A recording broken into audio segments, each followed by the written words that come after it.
Tuhan besertamu. Dan sertamu juga. Inilah Injil Yesus Kristus menurut Matius. Dimuliakanlah Tuhan. Sekali peristiwa, Yesus membawa Petrus, Yakobus, dan Yohanes saudaranya, dan bersama-sama mereka ia naik ke sebuah gunung yang tinggi. Di situ mereka sendirian sahaja. Lalu Yesus berubah rupa di depan mata mereka. Wajahnya bercahaya seperti matahari dan pakaiannya menjadi putih bersinar seperti terang. Maka nampak kepada mereka Musa dan Elia sedang berbicara dengan Yesus. Kata Petrus kepada Yesus, "Tuhan, betapa bahagianya kami berada di tempat ini. Jika Engkau mau, biarlah aku dirikan di sini 3 kemah, 1 untuk Engkau, 1 untuk Musa dan 1 untuk Elia." Sementara Petrus berkata begitu, tiba-tiba turunlah awan yang terang menaungi.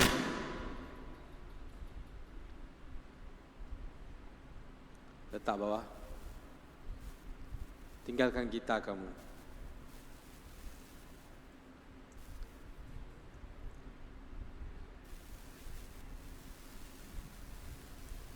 Sementara Petrus berkata begitu, tiba-tiba turunlah awan yang terang menaungi mereka, dan dari dalam awan itu terdengar suara yang berkata, "Inilah anak yang kukasihi, kepadanya lah aku berkenan, dengarkanlah dia." Mendengar itu tersungkurlah murid-murid Yesus dan mereka sangat ketakutan.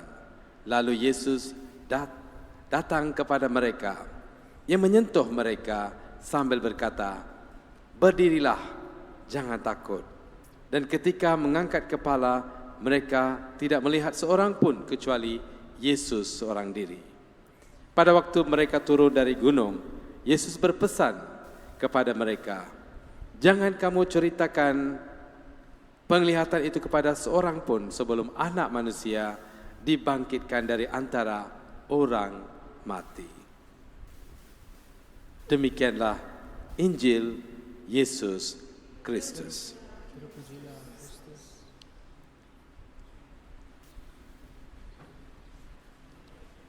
Renungan untuk masa Prapaskah keuskupannya adalah bertema berjalan dalam jalan Kristus ataupun mengikuti Kristus. Bagaimanakah kita boleh mengikuti Kristus dalam masa Prapaskah yang kudus ini? Mari kita menyaksikan ya satu klip video.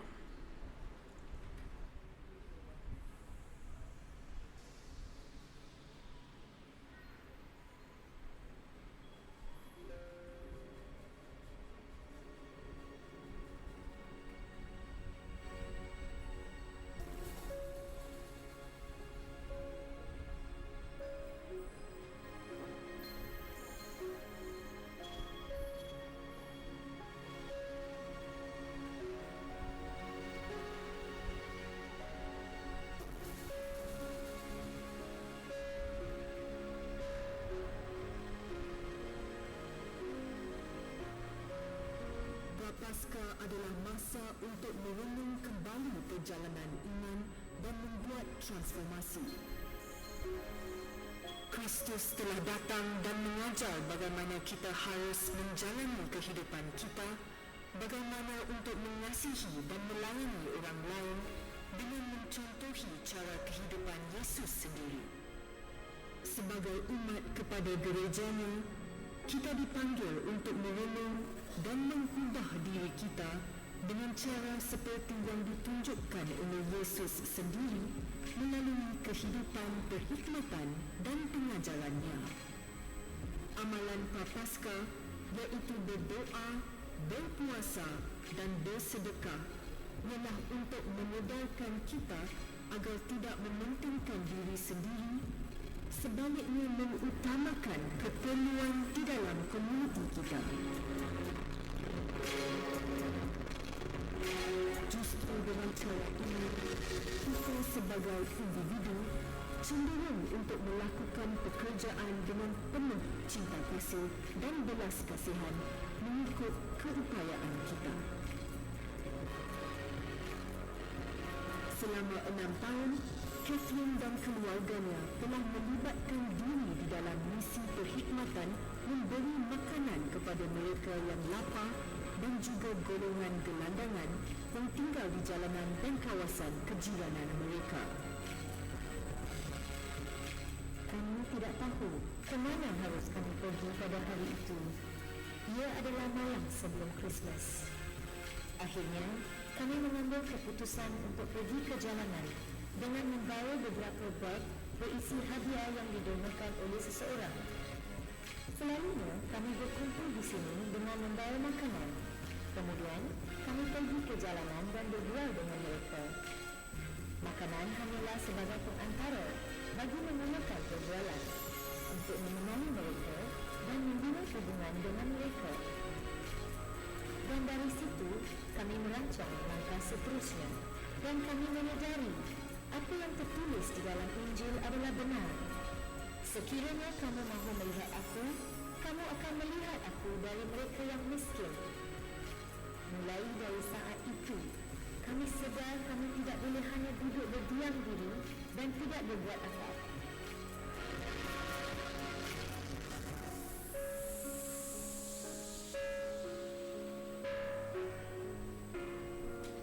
Terdapat perkara yang lebih penting di dalam kehidupan ini selain dari makanan. Menyedari hakikat ini, seorang pesara meluangkan hujung minggunya dengan memberikan kelas tuition percuma di rumah kebajikan kanak-kanak sebagai salah satu misi perkhidmatannya kepada komuniti. Saya mengajar di sini untuk menyampaikan nilai demi masa depan kanak-kanak ini, supaya mereka mempunyai masa depan yang cerah dan membina hidup yang lebih baik. Secara tidak langsung, hidup saya turut terkesan apabila mengajar mereka, kerana sebelum ini saya mengajar di pusat tuition untuk menjana pendapatan, tetapi kali ini sangat berbeza. Pekerjaan sekarang lebih kepada beramal.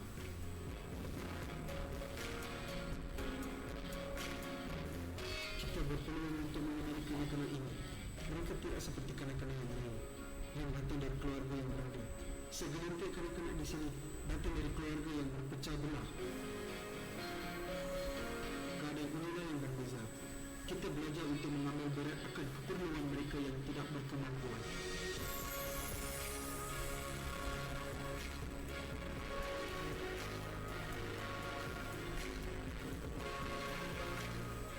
Seorang lagi individu memainkan peranan penting dalam mendekati dan membantu golongan migran dan penawuran di sini sebulan sekali.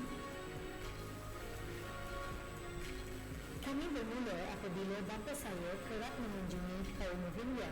Dia melihat beberapa keluarga dan mendapat tahu akan kesusahan dan keperluan mereka.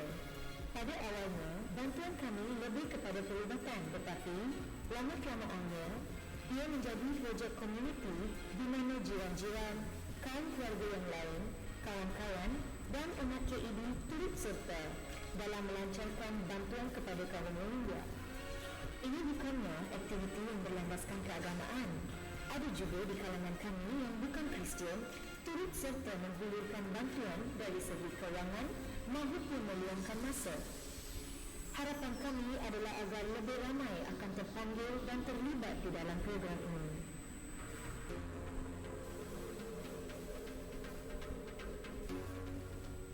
Kita berupaya menjadi penyumbang yang aktif di dalam misi membina kerajaan Tuhan di dalam komuniti kita.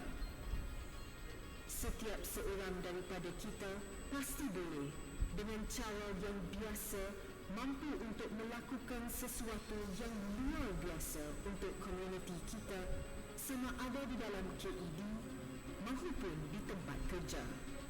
Marilah kita menghidupkan misi mengikuti jalan Kristus secara individu dan secara kolektif. Kita mengagungkan keadilan dan keamanan di dalam gereja, komuniti dan juga di dalam negara dengan mengikuti jalan Kristus.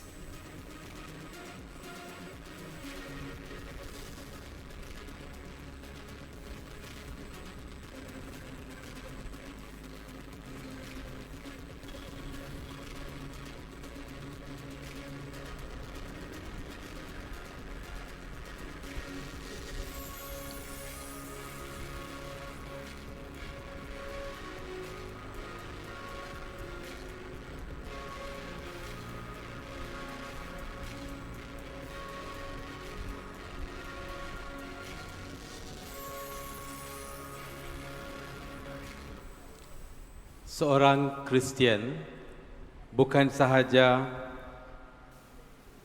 cukup untuk mengubah rupanya dari dalam, ia juga diseru agar memberi perubahan ataupun mengubahkan suasana di mana jua dia berada.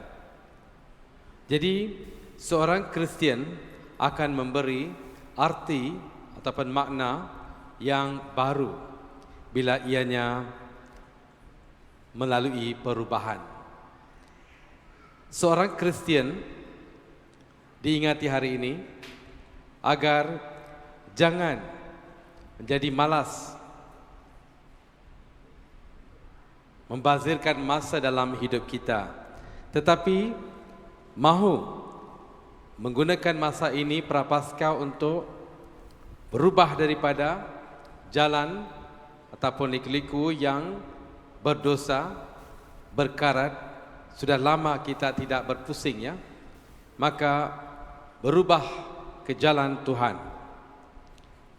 Seseorang itu ada kerja, pekerjaan kita adalah pemberian Tuhan kepada kita agar kita mengerjakan apa kehendak Tuhan setiap hari.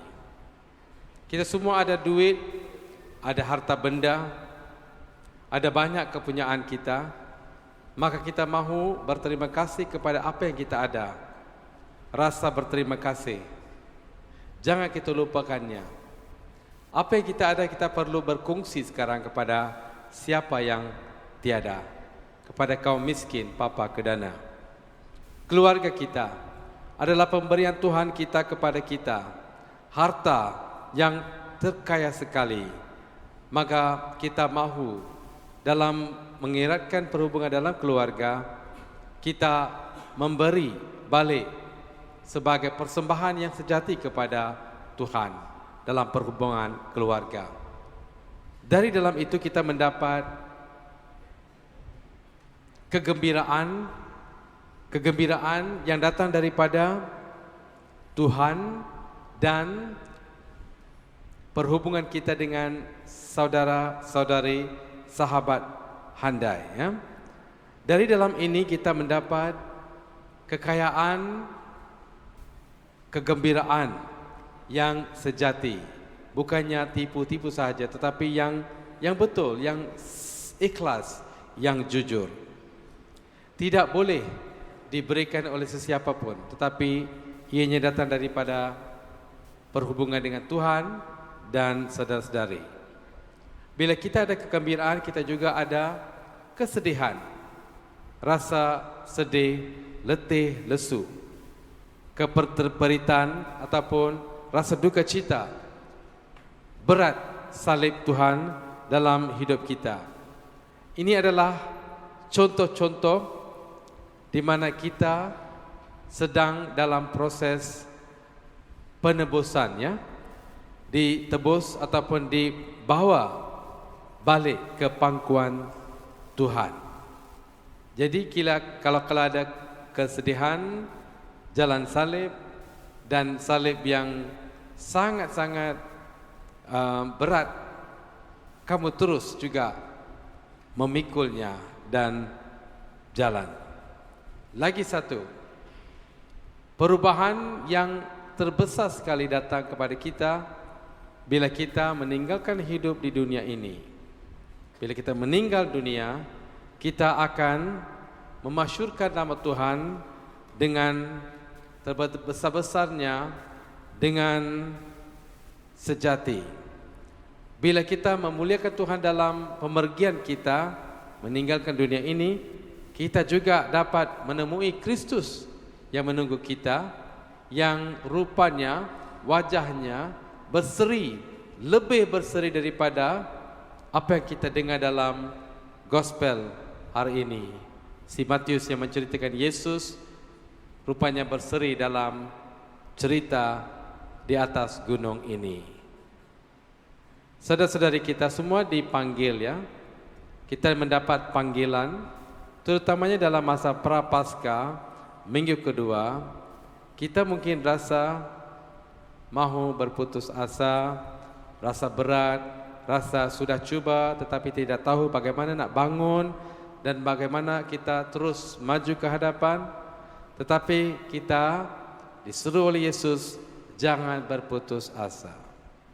Kuatkanlah diri kamu, bangunlah dan jangan rasa takut, bersemangatlah, kata Yesus. Bila kita bersemangat, itulah semangat transfigurasi.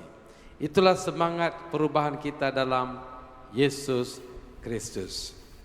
Inilah arti gospel hari ini, panggilannya untuk kita semua.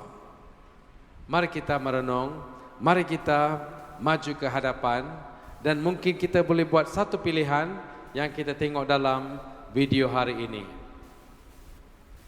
Dipanggil untuk ambil jalan ikuti Tuhan Kristus Yesus.